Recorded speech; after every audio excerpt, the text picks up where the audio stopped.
Welcome to cooking with Geetha. நம்ம சேனலை subscribe பண்ணாதவங்க சப்ஸ்கிரைப் பண்ணிக்கோங்க, ஷேர் பண்ணிக்கோங்க, மறக்காமல் சப்போர்ட் பண்ணுங்கள். இன்றைக்கு டியூஸ்டே விலாக் என்னன்னு பார்த்துடலாம் வாங்க.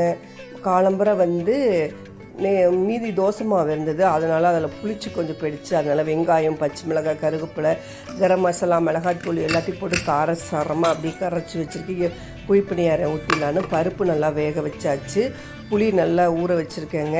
வெந்நீரில் ஊற வச்சு சீக்கிரம் புளி கரைக்கிறதுக்கு சுலபமாக இருக்கும். முள்ளங்கி, குடமிளகாய், கேரட்டு, சின்ன வெங்காயம்லாம் போட்டு சாம்பார், புடலங்காய் போட்டு கறி. குழிப்பணியாரமானது ரெடி ஆகிட்டுருக்கு. இங்கே பாருங்கள், சட்னி நேற்றுக்கு நைட்டு அரைச்சது அப்படியே ஃப்ரிட்ஜில் இருந்ததை அப்படியே வெந்நீர் மேலே வச்சுட்டிங்கன்னா அப்படியே சூடாகிடும். அதுக்கப்புறம் குழிப்பணியாரம் நல்லா ஊற்றி ரெடி ஆகிட்டுருக்கு.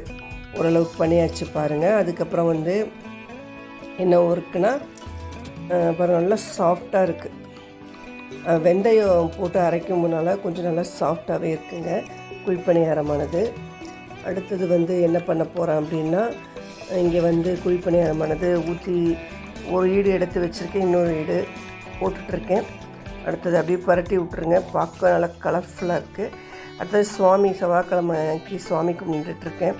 அடுத்தது விளக்கெல்லாம் ஏற்றி, முருகருக்கு விளக்கு ஏற்றி தீபம்லாம் காட்டியாச்சு. கல்கண்டு வச்சு நிவேதியம் பண்ணி சாப்பிட்டு நிவேதியம் பண்ணியாச்சு. அடுத்தது என்ன பண்ணியிருக்கேன்னா, சமையல் ஃபுல்லாக சாம்பார் அனுப்பி கொதிச்சிட்ருப்பாங்க. சாம்பார் நல்லா கொதிச்சு நல்லா சரியாயிடுச்சு. இப்போ சாம்பார் பருப்பு ஊற்றணும். காயெலாம் நல்லா வெந்திருக்குங்க. அதாவது சாம்பார் பொடி எல்லாமே போட்டு புளி தண்ணி ஊற்றணும். இனிமேல் புளி தண்ணியை ஊற்றணுன்னு சாம்பார் ரெடிங்க. ரசம் சூப்பராக ரெடி ஆகிடுச்சு. அடுத்தது இங்கே புடலங்காய் பாருங்கள், வேக வச்சதை அப்படியே நல்லா கறி பண்ணி தாளித்து கொட்டி எல்லாமே பண்ணிட்டேன். இது யாருக்கு தெரியாது பாரு, பெரிய இன்ஜினியர் வேற 7 வருஷம் உட்காந்து படிக்கணும். ஏன்னா அப்படி சொல்லிட்டீங்க. இப்போ இருக்கிற காலகட்டத்துக்கு சமைச்சு போகிறதே பெரிய விஷயம் தானே இருக்குது. அன்னைக்கு சமைச்சு போகிறது. இந்த காலத்தில் லேடிஸ் எல்லாம் இப்போ ஹோட்டலில் வாங்கி சாப்பிடாம வீட்டில் சமைச்சு ஆரோக்கியமாக போட்டுறாங்களே பாருங்கள். அப்புறம் பருப்புலாம் ரெடி ஆகிடுச்சு. புளி வச்சு ஊற்றியாச்சு. குழம்புல ஊற்றிட்டு அதை அப்படியே சாம்பார் எல்லாம் ஃபுல்லாக ரெடி ஆகிடுச்சு பாருங்கள். சாதம் வடித்தாச்சு. ஆகுமட்டத்தில் எல்லா வேலையுமே பார்த்தாச்சுங்க. அப்புறம் ஃபுல் பாத்திரத்தையும் தேய்ச்சிட்டு ஃபுல் சமையலையும் எடுத்து வச்சுட்டு பார்த்துடலாம் வாங்க. நடுவில் ஒரு டீயை போட்டாச்சு பாருங்கள். ஃபுல்லாகவே பாத்திரங்கள் தேய்ச்சி சமையலாம் முடித்து சுட சுட சாதம், மோர், முள்ளங்கி, கேரட், வெங்காயம், சாம்பார், புடலங்காய் கறி, ரசம் எல்லாமே சமைச்சாச்சுங்க.